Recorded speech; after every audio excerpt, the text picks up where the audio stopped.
तब जाके आज चल रही है। तो साथियों, तो ये भाजपा कभी आदिवासी को ऊपर उठाना नहीं चाहती है, तो आप इस बात को समझना। अब ये चुनाव हमारे भविष्य का चुनाव है, मध्य प्रदेश का भविष्य का चुनाव है। अगर इस चुनाव में किसी तरह से हमने कमी पेशी रख दी तो समझ लो कि हमारा भविष्य खतरे में है, खतरे में है। इसलिए आप लोग सब जितना भी भाई यहाँ आए हैं, जितना भी बद्दा भाई यहाँ पर आए, आप लोग सब पागड़ी की गठान डाल के जाए कि एक एक वोट हाथ के पंजे के सामने वाला बटन दबे। हमारी माताएं बहनें, आप लोग सब समझ लें, अपने घर में, फजे में, रिश्तेदारी में, शादी में, ब्याह में और सब दूर आप लोग जाके बात करें कि हाथ के पंजे के सामने वाला ही बटन दबाए और हमारा पंजा मशीन में दिखेगा और पंजे के सामने वाला बटन दबाना है। तीसरे नंबर पे है, कोई ढूंढवा मत जाओ, कोई ढूंढवा मत जाओ। हमारी माता बहनों से जब आप वोट डालने जाओ तो अपना घूंघट पीछे करके जाना। हाँ, नहीं तो घूंघट लंबा में जाओ मत दबा देना। हाँ, वहां जाके घूंघट पीछे करके फिर देखो पंजा कहाँ है, पंजे के सामने कौन सा बटन, उसी बटन को दबाना है। वही हमारा भविष्य सुधारने वाला है, हमारा काम करने वाला है। तो ये बात आपको समझना है। तो ये बात आप समझ जाएंगे तो आप लोग समझ जाए कि हमारी तकदीर और तस्वीर बदल जाएगी। ये काम हम लोग को करना है। इसलिए हमारा भाई अपने घरवाली को भी समझाना, अपने माता बहनों को समझाना, और जो गुजरात गए हैं वो दिवाली पे आएंगे, आएंगे कि नहीं आएंगे?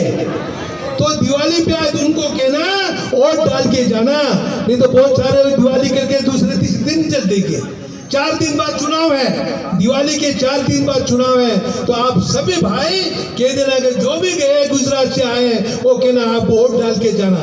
जब वोट डाल के जाओगे, कांग्रेस सरकार बनेगी, तो फिर आपको गुजरात जाने की जरूरत नहीं। यही रोजगार खोलेंगे, ये राजकार्य खोलेंगे, ये तालाब गहरीकरण का काम शुरू करेंगे, यही बड़ा बड़ा काम करेंगे। इसलिए जो गुजरात गए उनको भी समझाना, गुजरात में बीजेपी सरकार है, उनको समझा भेज रही है, बीजेपी सरकार है, हमारे भाई बहनों को समझाए, जाओ जाओ तुम यूं करके आना, यूं करके आना। तो उनको कहना जो वहां की बात वही छोड़ दो, हम कह रहे वो करो। आप लोग अपने अपने परिवार में समझाना कि आपको गुजरात वाले सुनने अपन को यहाँ हाथ का पंजे के सामने वाला बटन दबाना, बाकी कोई काम मत करना। उन भाइयों को भी समझाना पड़ेगा, नहीं तो बेचारे जो बताए वो आ जाएंगे और घर वालों के नहीं ऐसा करो, पर तुम कहना नहीं हम कह रहे हो सही, तुम कह रहे हो गलत, ये तुमको साबित करना पड़ेगा। इसलिए हमारा भाई आप लोग सब अपने परिवार को समझाना, और 17 तारीख को चुनाव है, 17 तारीख के सुबह सुबह जाकर आप लोग पहला अपना तीसरा नंबर में पंजे के सामने वाला बटन दबा के डॉक्टर विक्रम अपना उम्मीदवार है उसको हजारों वोट से जिता के भोपाल भेजो, और भोपाल भेजते ही जिस तरह से आप पेटी भरोगे वो बूथ जिताओगे, और फिर डॉक्टर विक्रांत की जवाबदारी है कि आपके यहाँ जो जो काम है, जो जो काम योजना है उसको लागू करने का काम डॉक्टर विक्रांत भी करेगा, कांतिलाल भूरिया भी करेगा, हमारे सब नेता बैठे वो भी करेंगे, आपकी हर लड़ाई लड़ेंगे, आपको चिंता पालने की जरूरत नहीं है। तो सब लोग तैयार हैं? 2-2 हाथ ऊपर करिए, ईश्वर देख रहा है। 2-2 हाथ ऊपर करके बाबा, वो बाबा हाथ ऊपर कर, 2-2 हाथ ऊपर करके आप लोग ईश्वर से प्रार्थना करो कि कांग्रेस जीते, हमारी सरकार बने। बहुत बहुत धन्यवाद, जय हिंद। बहुत बहुत जो कहती वो नहीं करती। हम 18 साल से देखते आ रहे हैं, भारतीय जनता पार्टी ने हमारे ग्रामीण क्षेत्र के गरीबों, आदिवासियों, शोषित पीड़ित लोगों का शोषण किया है।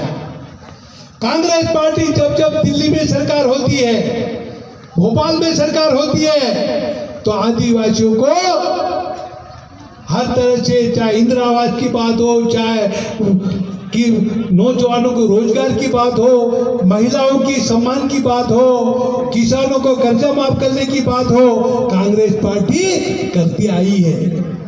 भारतीय जनता पार्टी ने 18 साल में एक भी कोई काम नहीं किया गरीबों के पक्ष में, न नौजवानों को नौकरी दी। और नरेंद्र मोदी कहता था कि मेरी सरकार आने दो, मैं हर साल 2-2 करोड़ नौजवानों को नौकरी दूंगा, कहा था ना। और नौकरी सरकार में आने के बाद मोदी भूल गया। हमने दिल्ली में लोकसभा में पकड़ा, मोदी जी आपने कहा था कि 2-2 करोड़ नौजवानों को नौकरी दूंगा, तो नौकरी अभी तक दी नहीं। वो कहता कांति भाई ये तो चुनावी जुमला था, कहां से नौकरी दे बोले, वो जुमला बता रहा, वो बोले जुमला है, चुनाव में बोलते सब थोड़ी होता बोले। तो वो नरेंद्र मोदी है, झूठ पे झूठ बोलता गया और 10 साल दिल्ली में निकाल दिया। और यहाँ पर शिवराज मेरे भांजे मेरी भांजी करते करते 18 साल निकाल दिया। न भांजे का मतलब भविष्य बनाया, न भांजों का भविष्य बनाया। उन्होंने लूट खसोट करके पूरे प्रदेश को लूट लिया है। जितना अब हमारे आदिवासी का ट्राइबल सब प्लान, जो आदिवासियों की योजना बनती थी, ट्राइबल सब प्लान में जो योजना बनती थी, पैसा आता था करोड़ों रुपया, हर पंचायत में 25 लाख 50 लाख रुपया आता था। और इस नरेंद्र मोदी और शिवराज जी ने और सारा पैसा बंद कर दिया। तो बंद कर दिया तो सारा काम ठप। जितने सरपंच चुन के आए, आज सरपंच फुर्सत में बैठे, उनके पास चाय पीने का पैसा नहीं है। और कहता हम पंचायती राज लागू कर दिया। भाई पंचायती राज तो कांग्रेस सरकार में लागू हुआ था, तब तक 20-20, 25, 50 लाख रुपया जाता था। आज वो कह रहे पंचायती राज लागू। कि इस तरह से भाजपा झूठ बोल के और हमारे लोगों का वोट लेने का काम करती है। इसलिए आप लोग इस बात को देखना, आप किसी के कहने में आना मत। भाजपा कितनी भी बेकार है, पर आप उनको कहने में आना मत। ये हमारा ये चुनाव हमारे आदिवासियों का भविष्य का चुनाव है, हमारे आदिवासी बच्चों का, गैर आदिवासी बच्चों का भविष्य का चुनाव है। अगर कांग्रेस सरकार भोपाल में बनती है तो कांग्रेस की जितनी योजना भारतीय जनता पार्टी ने दबा दी है, वो सब योजना निकालेंगे और गांव-गांव तक भेजेंगे। लोगों का तकदीर और तस्वीर संभालने का काम करेंगे। ये कांग्रेस पार्टी है। आज जितना भी काम हुआ कांग्रेस के जमाने में, आप देख लो, गांव-गांव हमने तालाब बनाए, गांव-गांव सड़कें बनाई, गांव-गांव स्कूल खोले, गांव-गांव छात्रावास खोले, गांव-गांव आश्रम खोले। इसलिए खोले कि हमारे आदिवासी बच्चे पढ़ लिख के आगे हैं और अच्छा अफसर बने, डॉक्टर बने, इंजीनियर बने। इसलिए हमने खोला, इसलिए खोला था। और ये भारतीय जनता पार्टी ने 18 साल में एक स्कूल नहीं खोला, एक कॉलेज नहीं खोला, कोई नौजवान को नौकरी नहीं दी। और ये भाजपा चाहती थी ये स्कूल छात्रावास बंद कर दो। शिवराज स्कूल छात्रावास आश्रम बंद करने का ऐलान कर दिया था हम लोगों ने, और हमारे राजा साहब और कमलनाथ जी ने इस बात को आवाज उठाया कि यह आदिवासियों को तकदीर और तस्वीर संवारने की योजना है, उस योजना को कैसे बंद करोगे? वहां लड़ाई लड़ना पड़ी, तब जाके हमारे स्कूल छात्र आश्रम बंद नहीं हुए, नहीं तो ये भी बंद कर देते।